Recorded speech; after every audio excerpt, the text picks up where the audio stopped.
Храмът в Пепелина е построен през 1925 година.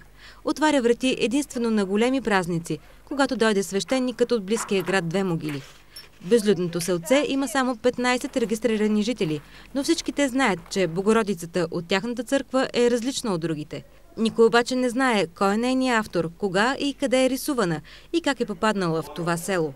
Проучванията в интернет показват, че иконите от вида Богородица Млекопитателница се срещат съвсем рядко.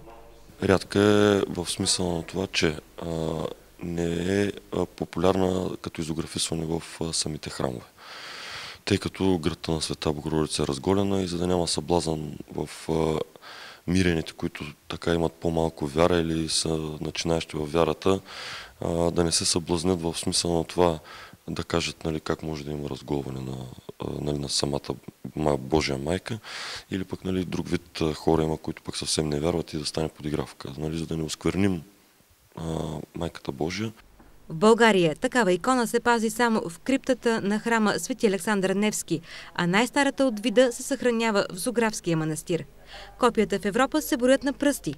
С разрешението на русенския митрополит Неофит и съдействието на екип на БНТ-2, иконата беше пренесена за изследване и съхранение в Русенската митрополия. Предварителната консултация с историци, богослови и реставратори показа, че малкото селце близо век е крило едно голямо съкровище.